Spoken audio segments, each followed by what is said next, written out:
नमस्कार,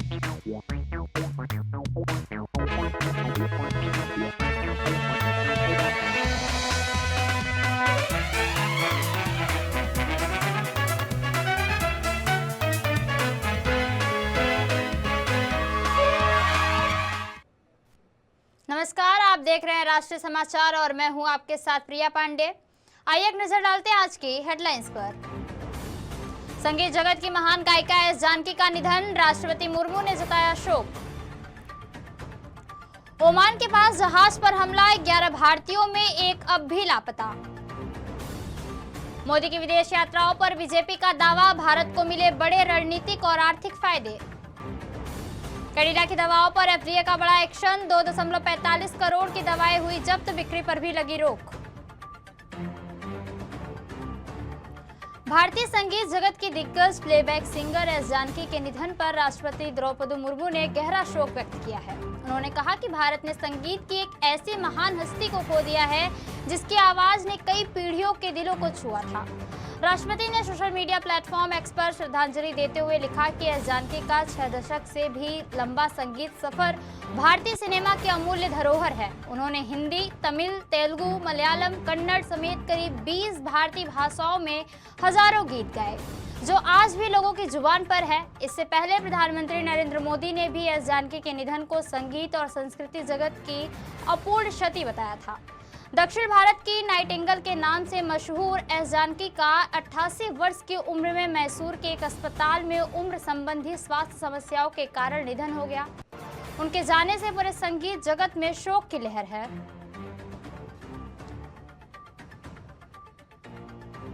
ओमान के तट के पास एक कॉमर्शियल जहाज जेएफएस गैलेक्सी पर हुए हमले के बाद भारत ने चिंता जताई है। विदेश मंत्रालय के मुताबिक जहाज पर 11 भारतीय सवार थे, जिनमें से 10 सुरक्षित हैं, जबकि एक भारतीय अब भी लापता है।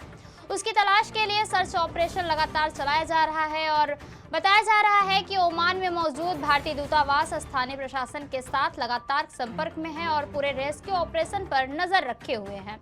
सरकार ने भरोसा दिलाया कि लापता भारतीय को तलाशने के लिए हर संभव कोशिश की जा रही है। विदेश मंत्रालय ने कहा कि हाल के दिनों में समुद्र में कॉमर्शियल जहाजों पर बढ़ते हमलों चिंता की बात है। ऐसे हमलों से न सिर्फ समुद्री सुरक्षा बल्कि दुनिया भर के व्यापार पर भी असर पड़ सकता है।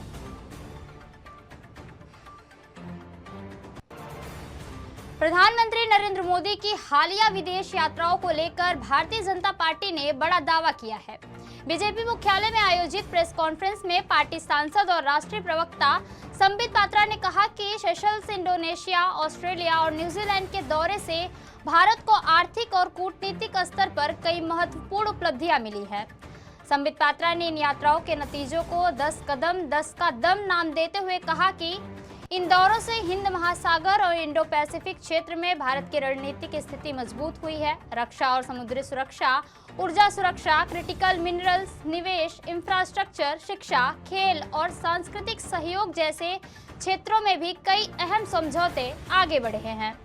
बीजेपी ने दावा किया कि प्रधानमंत्री मोदी की कूटनीति से भारत की वैश्विक साख और भी मजबूत हुई है। संबित पात्रा ने कहा कि ऑस्ट्रेलिया भारत को यूरेनियम उपलब्ध कराने पर सहमत हुआ है, जो दोनों देशों के रणनीतिक संबंधों में बड़ी उपलब्धि है। उन्होंने यह भी कहा कि लगातार तीसरे कार्यकाल में एक स्थिर सरकार होने से दुनिया में भारत की विश्वसनीयता और प्रभाव दोनों बढ़े हैं। 10 कदम 10 का दम, ये 10 कदम और इन 10 कदमों में क्या दम रहा है वह आपके सामने में रखने जा रहा हूं। कदम कौन कौन से हैं 10 में पहले गिनवा देता हूं। Number 1, Indian ocean Indo Pacific strategic alliance. Indian ocean और इंडियन पैसिफिक के बीच में क्या स्ट्रैटेजिक अलायंस और क्या सामरिक अलायंस रहा है। दूसरा है डिफेंस और मैरीटाइम कोऑपरेशन। तीसरा रहा है क्रिटिकल मिनरल कोऑपरेशन। चौथा रहा है एनर्जी सिक्योरिटी। पांचवा रहा है इकोनॉमिक एंड इन्वेस्टमेंट आउटकम्स, आर्थिक आउटकम क्या रहा है। छठा रहा है special gestures and courtesies extended to the prime minister, और केवल ये प्राइम मिनिस्टर के लिए नहीं है, ये 140 करोड़ भारतीयों के लिए है। सातवां है सिविलाइजेशनल एंड कल्चरल पार्टनरशिप, यह जो कल्चर का लेन देन है और पार्टनरशिप है उसके विषय में। आठवां रहा है digital public infra and educational partnership, 9वां है स्पोर्ट्स और 10वां है people to people relationship. Uttar Pradesh के हापुड़ से एक बेहद चौंकाने वाला मामला सामने आया है। ज्वेलरी खरीदने पहुंची एक युवती ने प्यास लगने पर पानी मांगा, लेकिन कथित तौर पर पानी की जगह तेजाब से भरी बोतल मिलने से उसकी हालत गंभीर हो गई। यह पूरी घटना दुकान में लगे सीसीटीवी कैमरे में भी कैद हो गई। जानकारी के मुताबिक अर्जुन नगर में युवती की एक ज्वेलर्स की दुकान पर गई थी और दुकान के कर्मचारियों ने पास की एक ब्रांडेड बोतल ला कर दी। युवती ने बोतल खोलकर पानी समझकर जैसे ही घूंट भरा, उसकी तबीयत बिगड़ गई। प्राथमिक उपचार के बाद उसे गंभीर हालत में हायर सेंटर रेफर किया गया, जहां उसका इलाज भी जारी है। घटना के बाद पुलिस ने संचालक को हिरासत में लेकर पूछताछ शुरू कर दी है और जांच के दौरान दुकान से तेजाब से भरी कुछ बोतलें भी बरामद हुई है। वहीं दुकानदार का दावा है कि बोतल पूरी तरह सील बंद थी। पुलिस अब सीसीटीवी फुटेज, मेडिकल रिपोर्ट और फॉरेंसिक जांच के आधार पर यह पता लगाने में जुटी है कि पानी की बोतल में तेजाब कैसे पहुंचा और इसके लिए जिम्मेदार कौन कौन है। महाराष्ट्र के छत्रपति संभाजीनगर में क्राइम ब्रांच ने बड़ी कार्रवाई करते हुए 90 के दशक के चर्चित डॉन बाबा फरजान के घर पर छापा मारा है। इस रेड में 5 करोड़ 63 लाख रुपए से ज्यादा का कैश, सोना, चांदी और बड़ी मात्रा में हथियार भी बरामद किए गए हैं। पुलिस के मुताबिक गुप्त सूचना के आधार पर घर पर छापेमारी की गई। यहां से 5 करोड़ 26 लाख रुपए से ज्यादा की नकदी, सोने चांदी के आभूषण, 4 राइफल, 2 पिस्टल, हजारों जिंदा कारतूस और तलवार और कई चाकू भी बरामद हुए हैं। इसके अलावा शराब की कई बोतलें भी जब्त की गई हैं। डीसीपी शशिकांत सातव ने बताया कि बाबा फरजान की पिछले महीने बीमारी के कारण मौत हो चुकी है। रेड के समय उसकी दूसरी पत्नी घर में मौजूद थी, जिसे हिरासत में लेकर पूछताछ भी की जा रही है। पुलिस यह भी जांच कर रही है कि बरामद हथियारों का इस्तेमाल किसी आपराधिक वारदात में हुआ था या नहीं। वहीं नकदी और संपत्ति की जानकारी आयकर विभाग को भी भेज दी गई है। फिलहाल क्राइम ब्रांच और स्थानीय पुलिस पूरे मामले की गहराई से जांच कर रही है।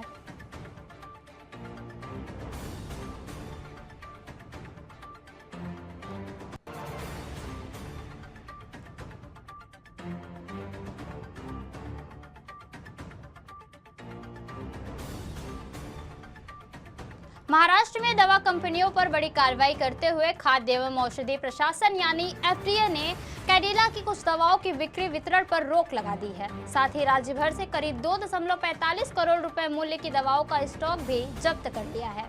एफडीए के अनुसार एसी लॉक 150, एसी लॉक 300 और एसी लॉक 150 प्लस नाम की दवाओं की ब्रांडिंग एक जैसी होने से डॉक्टर और फार्मासिस्ट और मरीजों के बीच भ्रम की स्थिति पैदा हो सकती है। इससे गलत दवा मिलने का खतरा भी बढ़ जाता है, जो मरीजों की सेहत के लिए गंभीर जोखिम बन सकता है। जांच में सामने आया कि कंपनी को पहले रैनिडिटिन आधारित दवाएं बनाने की मंजूरी मिली थी, लेकिन बाद में फेमोटिडिन आधारित दवाएं लगभग समान नाम से बाजार में उतार दी गई। इसके बाद एफडीए ने सभी उपलब्ध स्टॉक को तुरंत बाजार से वापस मांगने के निर्देश दिए। जुलाई में पुणे, नागपुर और भिवंडी स्थित गोदामों में छापेमारी कर करीब 2.45 करोड़ रुपए की दवाई जब्त की गई है। एफडीए का कहना है कि मामले की जांच जारी है और नियमों के उल्लंघन की पुष्टि होने पर कानूनी कार्रवाई भी की जाएगी।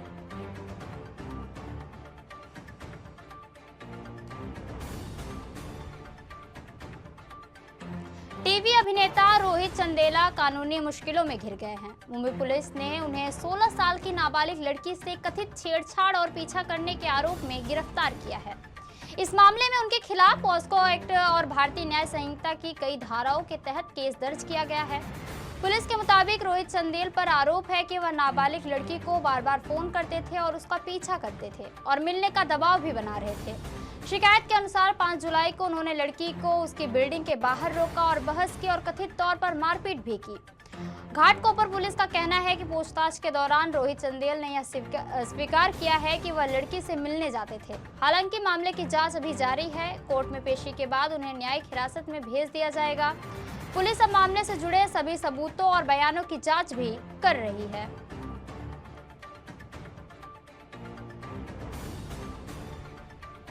उत्तर प्रदेश, राजस्थान और मध्य प्रदेश के बीच सफर अब पहले से कहीं ज्यादा तेज और आसान होने वाला है।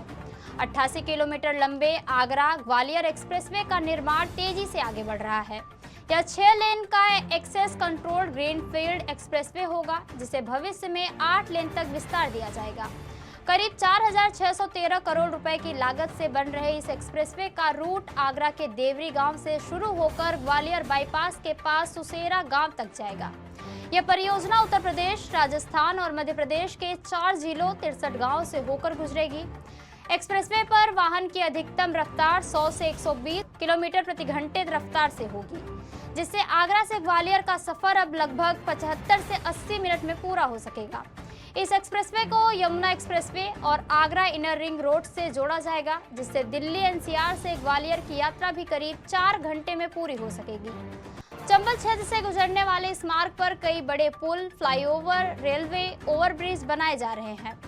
परियोजना के लिए अधिकांश भूमि अधिग्रहण पूरा हो चुका है और एक्सप्रेसवे को 2027 से 28 तक तैयार करने का लक्ष्य भी रखा गया है।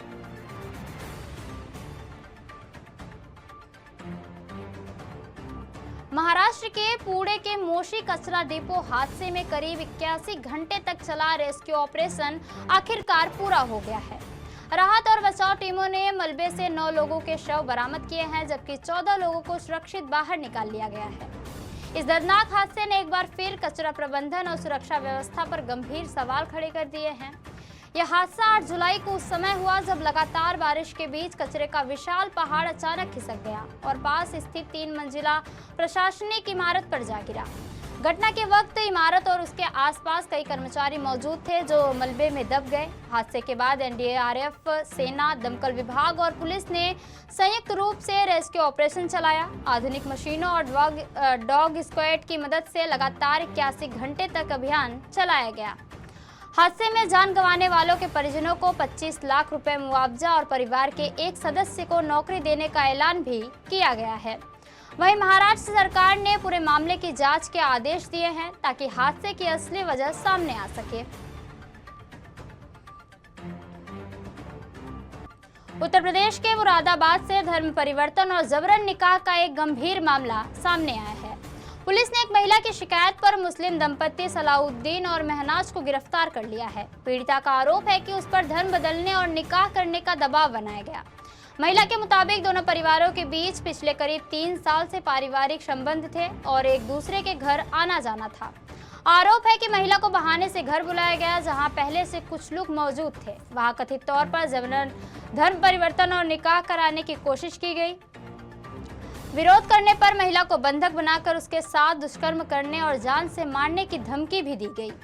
पीड़िता किसी तरह से वहां से निकलकर पुलिस तक पहुंची और शिकायत दर्ज कराई। शिकायत के आधार पर पुलिस ने मामला दर्ज कर लिया है और आरोपी पति पत्नी को गिरफ्तार कर लिया है। देखिए, कल एक एप्लीकेशन थाना मझोला एसएचओ को दी गई थी। उसमें एक महिला ने, जो प्रकाश नगर की रहने वाली है, उन्होंने ये आरोप लगाया कि उनकी जान पहचान किसी एक व्यक्ति, जिसका नाम सुल्तान सलाउद्दीन है, उन लोगों से थी और इनका परिवार में आना जाना था। उसके बाद इस जो उसकी वाइफ है महनाज, सुल्तान सलाउद्दीन की एक दिन उनको बुलाई और उसके बाद उसके साथ इन लोग, जो सुल्तान सलाउद्दीन है, उसने दुर्व्यवहार किया, दुष्कर्म किया और उसके बाद उनका जो धर्म है, धर्म परिवर्तन के लिए उनको फोर्स किया, उनको किडनैप भी करके रखा। ये सारी एप्लीकेशन जब हम लोग के सामने आई, पढ़ने के बाद हम लोग ने तत्काल उसमें अभियोग पंजीकृत किया और करने के बाद इसमें जो 2 नामजद थे, यानी सुल्तान सलाउद्दीन और उसकी वाइफ महनाज, दोनों को गिरफ्तार कर लिया गया है। उनको जेल भेजा जा रहा है। उसमें 2 अज्ञात व्यक्ति और एक मौलवी का भी नाम आया है, उसको भी हम बहुत जल्दी गिरफ्तार करके जाएंगे। खबरों का सिलसिला यूं ही चलता रहेगा। देखते रहिए राष्ट्रीय समाचार। तब तक के लिए नमस्कार।